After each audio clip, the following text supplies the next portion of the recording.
Hello everyone and welcome back to another deck guide. We're starting off Blazing Dominion season with the newly cohesive Fairy Tale archetype, as well as a special guest appearance by the always getting new support Magistus archetype.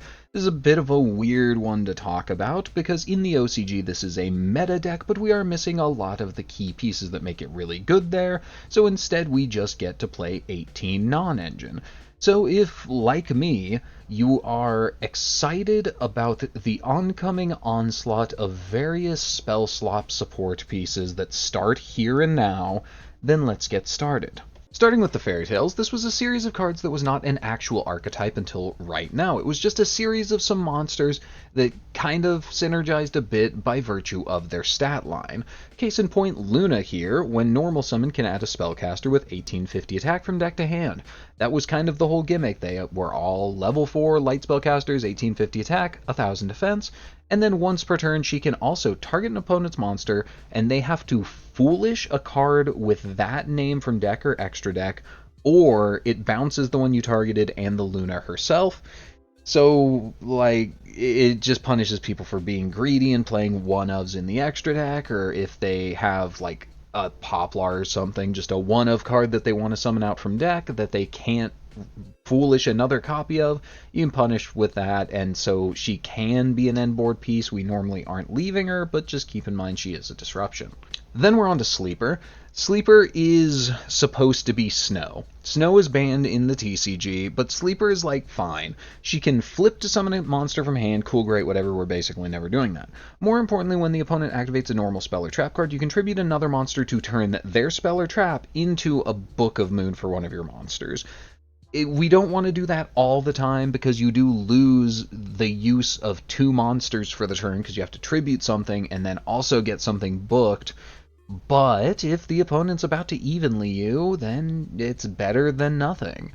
Next up is all of the new Fairy Tale stuff, starting with our one new main deck monster, Match Girl. If a spellcaster monster with 1850 original attack is on the field, you can special summon this from hand or grave, but its spellcaster locks you. That's why we can't do, like Springens or Ryziel or something as a rank 4 engine, even though it technically would start the deck, because we are locked into spellcasters a lot of the time, not 100% of the time, but this is pretty early in the combo we use this card, because if she is normal or special summon, you can add a Fairy Tale spell trap from deck to hand. We are not playing Fairy Tale Tales, don't worry about that. And the last effect to make something into a Fairy Prince comes up on occasion when you're going second. We'll talk about that more in depth when we get to the cards that care about Fairy Prince. Then we're on to the spells. We've got 3 Fairy Tale Balls, which is a starter alongside Luna. That's 6 so far. When this card is activated as our new field spell, you can add a Fairy Tale monster or Fairy Tale Tales, which we're not playing, from deck or banishment to hand, so it's a Rhoda. Then all of your Fairy Tale monsters can attack directly, which helps us close out the game. And once per turn, if the opponent summons a monster and you control a Fairy Tale monster, you can target one of theirs to negate it and turn it into Fairy Prince. Then we've got Once Upon a Fairy Tale, just one of, but it's a really good card. This is a quick play that allows you to special summon a light Fairy Tale specifically from hand, grave, and banishment with different names, but its spellcaster locks you. The main decks are the lights. The ones out of extra deck are different attributes, so that's why it specifies light. It wants you to summon out, Luna, Sleeper, Match Girl. That's okay, though, because Luna and Sleeper are disruptions, so you can just summon those back, and that triggers other things in the deck. We'll get to it. And then also very important, if this card is banished or sent to the grave except from the field, you can set it, but it has to see a Fairy Tale on your field to activate it after it was set that way. That's really cool because we're playing things like Super Polymerization and Forbidden Droplet, so you can just pitch this from hand and then it sets itself to negate the cost of those cards. Then we've got 1 Tales of the Fairy Tales. This is our equip spell. This deck is really weird, and it shares, it has a bunch of different sub-themes. It's got an equip sub-theme, it's got a normal summon sub-theme, it's got a flip sub-theme, all this different stuff that kind of sort of works together now that it's an archetype. You see, Tales of the Fairy Tales gives the equipped monster 1000 attack, cool, great, awesome, whatever, but once per turn, soft once per turn, which is somewhat relevant, during your main phase, you can fusion summon a spellcaster fusion monster from extra deck using monsters from hand, field, and your opponent's Prince of Fairies that they control as material.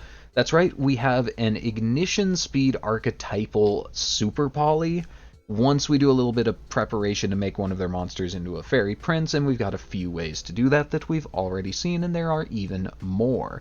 And then if this card is in your graveyard, you can equip it to a fairy tale you have on the field, and then immediately normal summon. That's really good because you're going to foolish this, and then you can equip it to, let's say, Match Girl on the field, and then normal summon out a Luna from your hand, which just, searches another Luna, and then you're off to the races. It does multiply, like, this is only 10 cards, but it makes a lot of bodies and does a lot of stuff for only being 10 cards. Then we're on to the Magistus stuff. I'm sorry, it doesn't get any easier here. This is another weird deck with a lot of sub-themes. But the big thing here is that they like to equip monsters as equip spells and then use those for various effects. Spenta here, for their part, can discard to add a Magistus monster from deck to hand. That probably doesn't sound that impressive. Discard for a Rhoda, big whoop.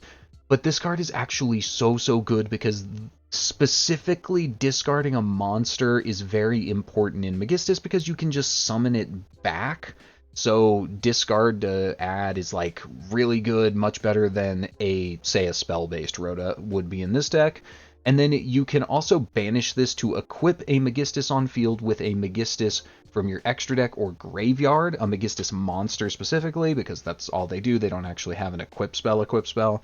And we can use that for a couple of things we'll talk about later. Next up is 3 Rilionas, and this is where I have to tell you that we have 12 starters, and they're all normal summons. That kind of sucks, but we do have extenders, like Spoon is an extender if we didn't have to actually use it as a starter. Magic's going to be an extender when we get to it. So we have extension, but all of our starters are normal summons, which kind of sucks, and that will be fixed in the upcoming Glorious Gallery. But even as is, the deck's pretty good, I think, but it's definitely not meta like it is in the OCG right now. Rilliona is our last starter because on normal or special summon, she can add a Magistus spell trap from deck to hand, and she can also banish from grave to equip one of your Magistuses with a spellcaster from your grave. Specifically, she can't do extra deck like Spoon can, that's okay. Then we've got the kind of the linchpin of the Magistus archetype, but Zoro is a one-of because he's kind of weird. He's technically a starter, quote-unquote, but he's really bad as one. You can target himself to equip him with a Magistus monster from the extra deck, and then when he becomes equipped, you can special summon a level 4 spellcaster from hand or graveyard. So the idea is, if you start Spoon, you can pitch the Spenta and go get Zoroa, normal summon Zoroa, equip himself with something, summon back the Spenta, you've got 2 bodies, plus whatever the equip does for you, which, hint, it's another Rhoda. So that just kind of gets you going, but because that's another Rhoda, you can technically use him as a starter. We just have 12 already, and he's the worst one, so we're just playing the 1. Then we've got 1 Crowley Gifted of Magistus. This is a Poplar. When you add him to your hand from anywhere except by drawing him, you can special summon, and then when normal or special summoned, he can fuse. That can be specifically an invoked or a Magistus fusion, so we've only got a couple of targets for it. You can't make, like, the fairy tales with him, but still he's very important to be able to add off of Spoon, Spenta, whatever you want to call them, or other thing. Then we've got the little Jenny package that is kind of a staple of Magistus itself. So Witchcrafter Jenny, the on-field effect is completely irrelevant in this deck, but in Grave, you can banish her and 1 Witchcrafter spell from Grave to use the spell's effect. That's always going to be Magic. It's the only one we have. Magic counts as a Magistus and a Witchcrafter spell, so you can search it off of Rilliona, but you can also use it with Jenny, which is important because Magic allows you to foolish a spellcaster or a spell as long as you have a Magistus or a Witchcrafter on field, or if the opponent activates a card or effect, you can special summon a Magistus or a Witchcrafter from your deck. The idea here is that if you have this, either you searched it off of Rilliona, or you opened it and you just happen to have like Zoro on field or something, you can use this to foolish Jenny. Then Jenny can copy its effect for the second effect that requires the opponent activate a card or effect, but we get around activation conditions because Jenny copies only the effect, not the activation condition. So she can then just special summon out the Zoroa. So this is technically a starter if the opponent activates a card or effect. Otherwise, it's an extender / combo piece. It's a really good card for Magistus, even though it's more of like a Witchcrafter thing and you have to play the 1 Jenny to actually make it work properly. Then, like I mentioned earlier, we have 18 non-engine. Mulch armies are good for making the opponent pass the turn or drawing into a bunch of board breakers, like the aforementioned Super Poly and Droplet, which are really good because we can send off Match Girl and or Once Upon a Time and or Tales of the Fairy Tales, and none of those mind being in the graveyard. Same with like Jenny, you can pitch Jenny, who cares?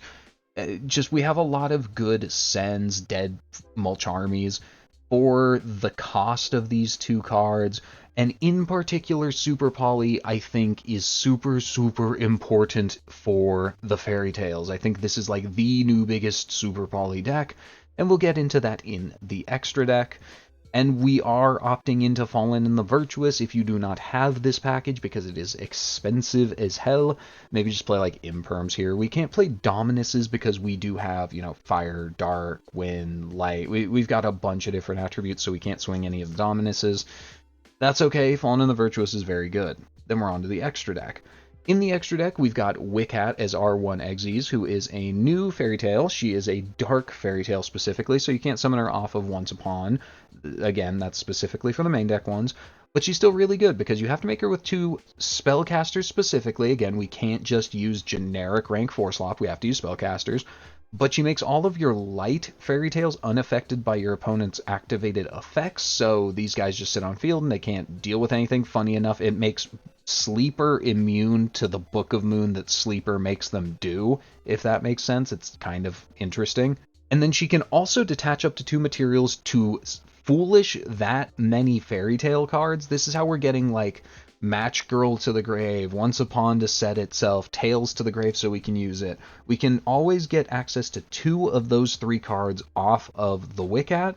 And then lastly, she can send a light Fairy Tale to grave to summon herself back from the graveyard, which is cool because that will trigger our next card. Weaver of Fairy Tales is our first fusion, who requires a Fairy Tale monster and a Spellcaster monster, and all fairy princes on the field become spellcasters while this is on the field. Remember, Match Girl can make something into a Prince of Fairies, Ball can make something into a Prince of Fairies, and that's relevant because, well, yeah, that's maybe a minor floodgate. We've turned your Fiendsmith cards into spellcasters, haha, get wrecked, noob. But more importantly, he can, during the main phase, special summon a Fairy Tale from deck or banishment, so that's normally how you're putting Sleeper on the field. And then if you normal or special summon a Fairy Tale while he's already on field, you can then target an opponent's effect monster, negate it, and turn it into a Prince of Fairies, so then it's a spellcaster as well, which is very important because you look at that fusion requirement on that card. That requires any spellcaster. That means that we could then use the Super Poly to fuse with the opponent's Fairy Prince monster and one of our Fairy Tales into our new card, Teller of Fairy Tales. Teller of Fairy Tales requires a light Fairy Tale monster and a spellcaster monster, and says that Fairy Tale monsters you control cannot be destroyed by battle, which is good because they're pretty small, like 1850's kinda small. And then if this is fusion summon, using Fairy Prince as material, you can destroy as many cards your opponent controls as possible and then burn them for 500 each. So the idea here being that if you put Weaver on the field and you set a Super Poly, then you negate something with the Weaver, make it into a Fairy Prince. Then you can activate the Super Poly later in the turn without the opponent expecting it, fuse off that one monster, oh no, that kind of sucks for them, but then you're summoning Teller to blow up their entire board. And that's not even it, because she can also banish one of your Fairy Tale monsters from grave to Omni-negate and destroy. And remember, we summon from banishment. That's not a real cost. The resource isn't gone. That actually just makes Once Upon better. So having that Omni-negate that makes our effects better, as well as being attached to a board wipe on summon, is crazy. The weakness is we don't have an in-archetype way to quick fuse into her. She's meant to be used as a board breaker, but that's why I think Super Poly is so important in this deck, because it allows you to do that effect as a quick effect. Then we are out of the new cards. We're on to Magistus Chorozo, who can be made with a extra deck monster type and a spellcaster monster, but most importantly, you can contact fuse him using monster cards you control. Now, if you don't know the weird rulings around that. A monster card is a card that was originally a monster, even if it's not currently. So all of the Magistus stuff turns your monsters into equip spells, but you can make Chorozo with those equip spells because they are still monster cards. So Chorozo allows you to capitalize on the fact that you are making all of these equip spells to just contact fuse two of them off into an extra body. And he's not even that bad to leave on field. Like, you're gonna link him off or fuse with him or something like that. But if you just leave him on field, when an opponent's monster declares an attack, you can target it, negate the attack, bounce it to hand, and gain its attack on the Chorozo.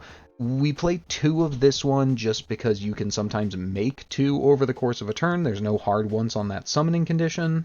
And while I would have loved to have more things that I had 2 copies of, namely both of the Fairy Tales fusions, we couldn't do that and fit Super Poly targets and fit Fallen in the Virtuous targets, so that kind of sucks. And I chose Chorozo because we will use 2 in one turn sometimes. Then we have Verathrana, who can once per turn target an effect monster the opponent controls, or one in your graveyard and equip it to himself. So that means you can use him as a board breaker, or just load up as an equip spell on your turn for extension.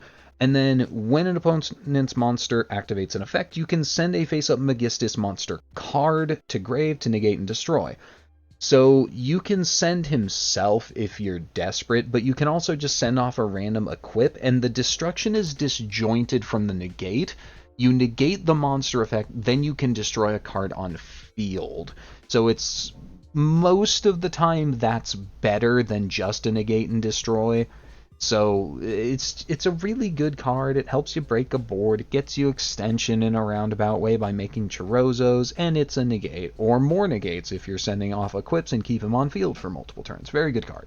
Lastly, for fusions, we do have Mechaba, and that's because Mechaba can be made with Alistair the Invoker and a Light Monster, and hey, wouldn't you know it, Crowley counts as a Alistair the Invoker when used as a fusion material, so you can Poplar him, summon him out, and then fuse with one of your Fairy Tales early in a combo to make the Mechaba. Remember, you can't do this. This is a machine later in the combo, but if you just open like a pretty good hand, you can do that early. Then we've got Artemis, who is the most important Magistus extra deck monster, because if another Magistus is normal or special summon, she just equips to them. That's all she does on field. She's basically pointless on field. But when she's equipped to a monster, you can Rhoda. So the idea here being that if you use Spoon, pitch it to go grab Zorowa, normal summon the Zorowa, use his effect to equip the Artemis from extra deck, summon back the Spenta, then Artemis can also then just Rhoda the Crowley, who can special summon himself out because he's a Poplar. It's just extra value on top of already getting 2 bodies, which would already be enough for combo. You just get more on top of that because of Artemis. Then we've got Endymion, who we gotta talk about a good bit, because he's very weird but very important for this deck. You have to link summon him using 2 monsters, including a level 4 spellcaster, which is all of our cards in the deck, basically, outside of Jenny and the hand traps. So it's not that hard to make. And then on link summon, you can equip a spellcaster from grave or banishment to him or any other Magistus you have. Normally it's going to be him. And then during the main phase, you can quick effect bounce a monster card in your spell trap zone to the hand. Unfortunately, he's 1 effect per turn, so normally how this works out is you summon him, equip Crowley, and then if you don't need to use the Crowley to make a Chorozo for just extension, on the opponent's turn you can bounce the Crowley to hand, it triggers to summon itself, and then triggers to fuse with the Endymion into probably Zoroa, but it can also be Mechaba, because Endymion is light as well. And also, very, very importantly with this card, it is 1850 attack. That means that we can turn on Match Girl with the Magistus engine. We don't actually need the Fairy Tales themselves. And that's so very important that we have an 1850 attack spellcaster that you can make with the Magistus. Otherwise, this deck doesn't work very well. Then we've got a Selene. Selene is an incredible card, but we don't make the best use out of her. She's a Link 3 who is also an 1850 attack, funny enough. We don't normally use her for that, we're using Endymion, but it is relevant, I guess. And if Link Summon, you can place spell counters on her equal to the number of spells on field and in graveyard. And then you can quick effect use 3 of the counters on her to special summon a spellcaster from your grave. When you summon something off of her, it is not negated, so that just allows you to get follow-up. You can summon things out on the opponent's turn, which turns on some of like the fairy tales effects to disrupt the opponent, things like that. We're not using her to link climb like crazy, which is what you normally see her as. She's just like a control-y end boss that we can use in certain cases. Note that on our first turn we can't really use her as a combo piece because we don't put enough spells in the grave. You can see we don't play a ton outside of our non-engine to actually get to 3 counters. She's more of like a turn 2 or 3 kind of card. And then last up for the cards we're actually trying to make is Zoroa the Magistus Conflagrant Calamity. This is the Magistus big boss monster, and he's really, really good in certain situations, but we're not making him every single game. When he's Synchro Summon, you can equip a Magistus from your extra deck to himself, and the opponent cannot activate the effects of monsters with the same card type as a Magistus in your back row. So, for example, if you summon him, you equip Artemis from your extra deck to him, then the opponent cannot activate Link monsters while she's on field and he's on field. We're not playing all of the Magistus monsters just because we don't really have the extra deck space for it, but you can equip the Artemis or the Endymion to turn off links, and you can equip the Zoroa or the Chirozzo to turn off fusions. If turning off one of those is really good in a particular matchup, you're going to want to make this guy and do that. And lastly, he can also pop one of your Magistus cards on field to special summon back from grave, but you won't get the Synchro Summoned effect again, but you can still like banish Rilionis from grave to equip him again, and that turns the lock back online. So again, if links and fusions are particularly important in a matchup, look to him. Then we've got a bunch of stuff that we need for particular non-engines. We're playing Ecclesia and Albion for the Fallen and the Virtuous package, and then we're playing Garura and Mudragon for Super Poly. While we would rather Super Poly into Teller of Fairy Tales using our opponent's Fairy Prince, sometimes you just have to break a board before you commit to anything, and that's what these guys are here for. I know it's a confusing deck, there's a lot of moving parts. Hopefully it makes a lot more sense after we go see some combos. First up is our Luna combo. This is going to be just the fairy tale stuff. We'll talk about it as we go, but we have to start by normal summoning out the Luna, which can get us Match Girl, who can special summon from hand because we already have Luna on field, who can search a Ball, and then Ball can add another Luna for later. Then we can overlay these two into Wiccat, who can Foolish both the Once Upon a Fairy Tale and the Tales of Fairy Tales. The Once Upon is then going to set itself because it was sent to the grave from not the hand, and then we can equip the Tales of the Fairy Tales to the Wiccat, which triggers its effect to let us normal summon the Luna that was in our hand already, who can go search another Luna because she was normal summon. Then we can fusion summon using the Luna in hand and the Luna on field. Thankfully, this doesn't have to just use the stuff on field. Into Weaver of the Fairy Tales. Then Weaver can go special out Sleeper, and this is our end board here.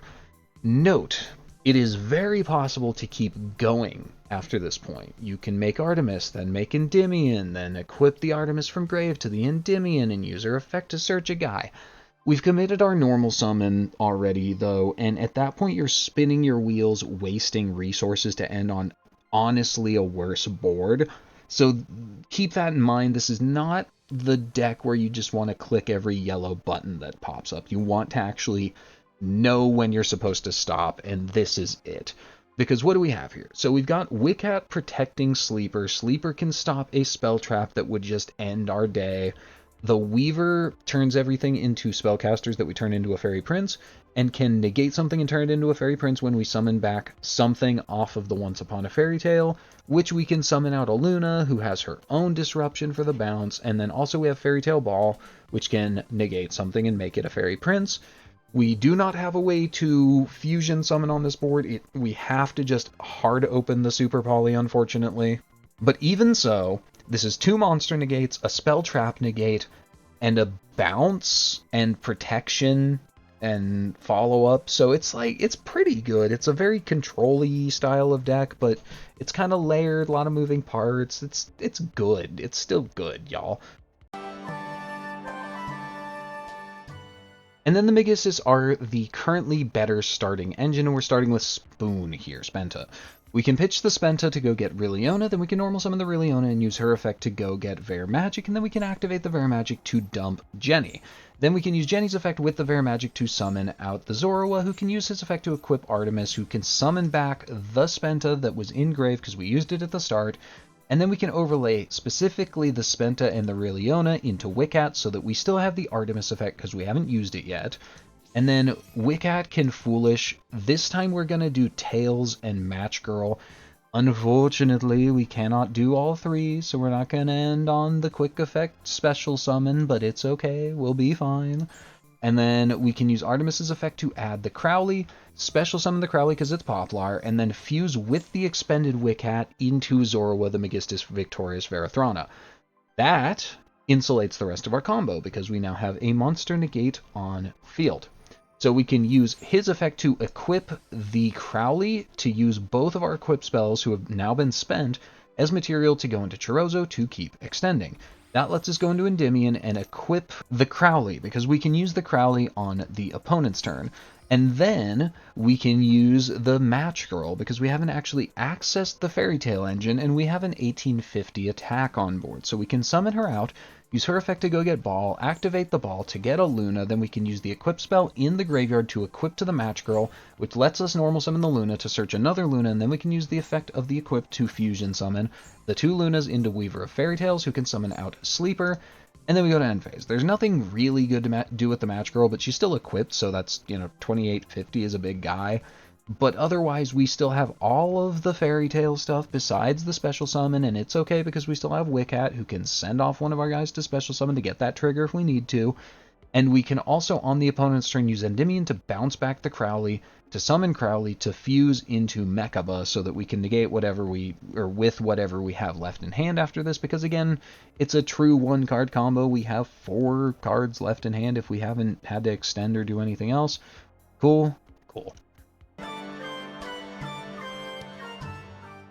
Your games are going to suck this week for 2 reasons. 1, I had very little time, and 2, Omega doesn't let you play ranked with unreleased cards, which means I had to play casual, and casual gives me far worse games. But this time we are up against the newly supported Trains, so let's see what we can do.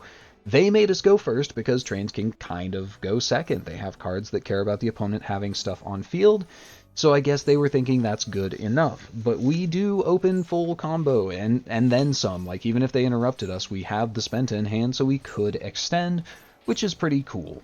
We also have Ver Magic. Like, Ver Magic's an insane card. It's best extender I've ever seen. But they don't make us use it. So we set up the entire Fairy Tail board before using Spenta to summon Crowley to get a free fusion into Verathrana, so we can get just like a little bit of extra gas here. We bring back the Wiccat so that we have the right materials to make a Chorozo, so we can make the Chorozo, and we end here. We could have done a little bit more, but we don't really need to. We can already make it work. We've got Once Upon, we've got Ver Magic to summon, lots of good stuff. They give us a Train. That's pretty funny. We roll them immediately after they give us a Train because we have 18 hand traps, so we can expect to open one. They immediately go Ziliphonia Gorgon, which is pretty freaking scary. That would turn off Chorozo and Verathrana without any activated effects, so we couldn't negate it with Verathrana. Thankfully, because they special summon, we can go Fairy Tail Ball, negate its effect, and turn it into a spellcaster.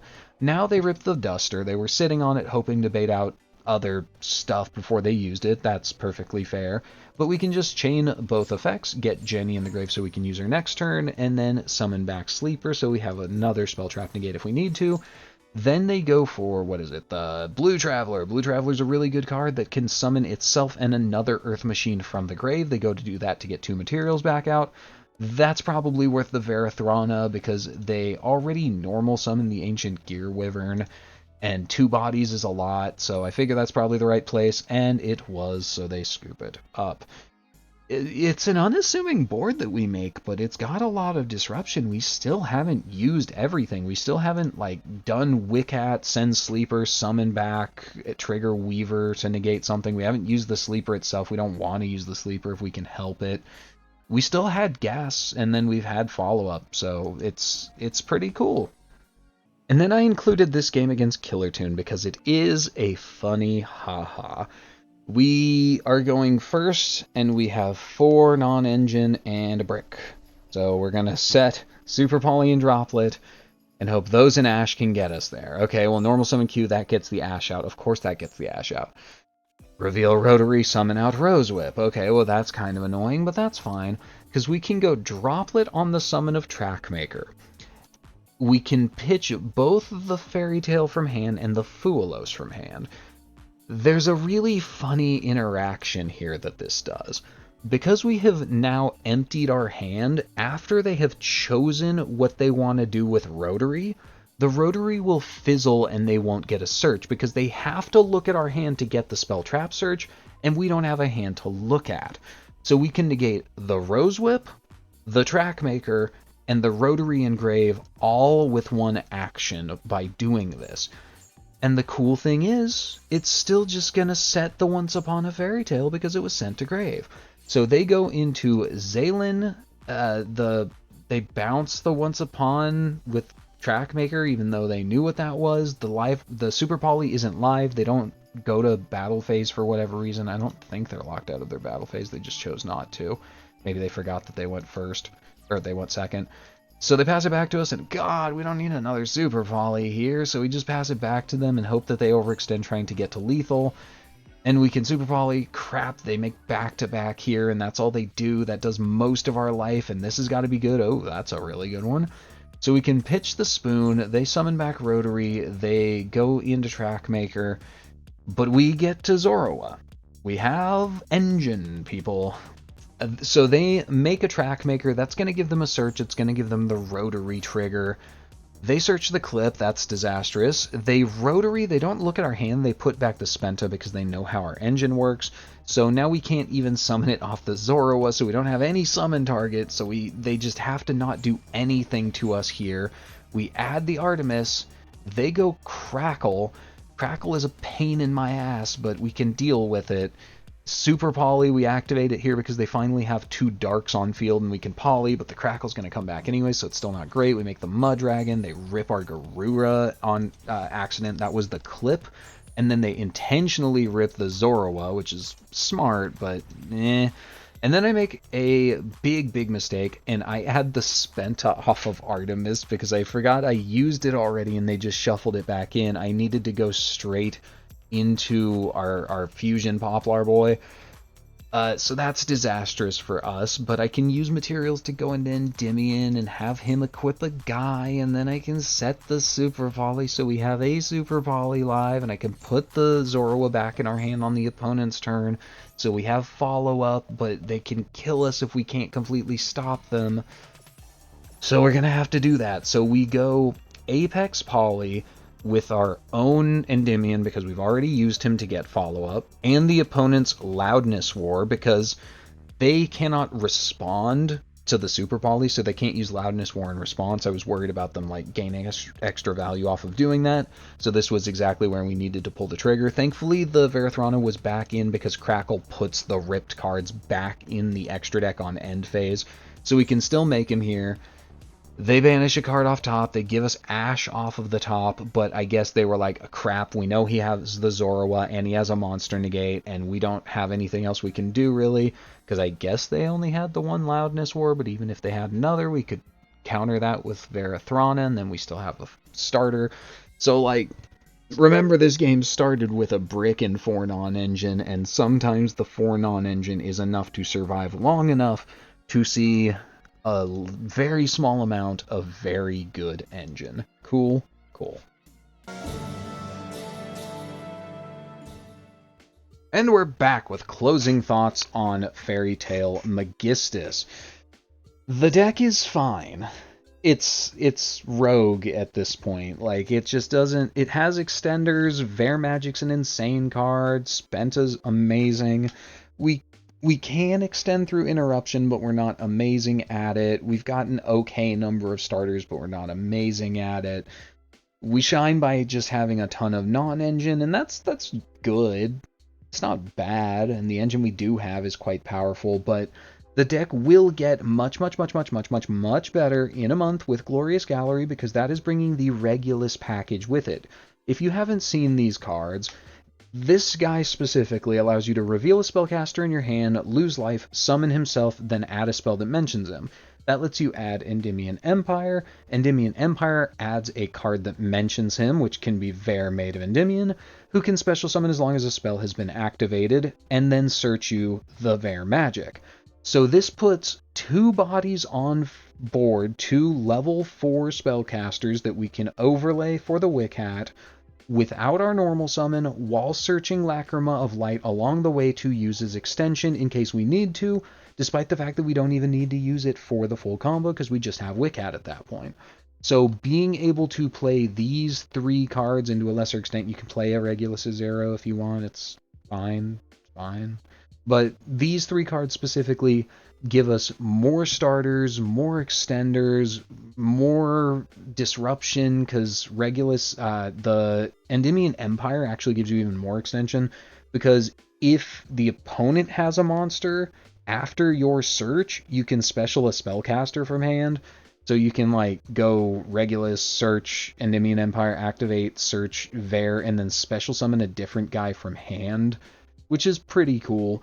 It's an incredible package. We only have to wait a month and it'll make the deck a lot better, even without Snow, which does kind of suck because Snow is a very, very good card that would be very, very good to have access to, and is a fairy tale name, but I'm not sure they're gonna give her back. The OCG has her, and they use her to great effect. I'm just not sure that the TCG is gonna give her back to us anytime soon, but maybe, and that would make the deck even better as well, but again, it's pretty good right now. So that's going to do it for this one. I hope you guys liked it, and I hope to see you next time. Bye-bye.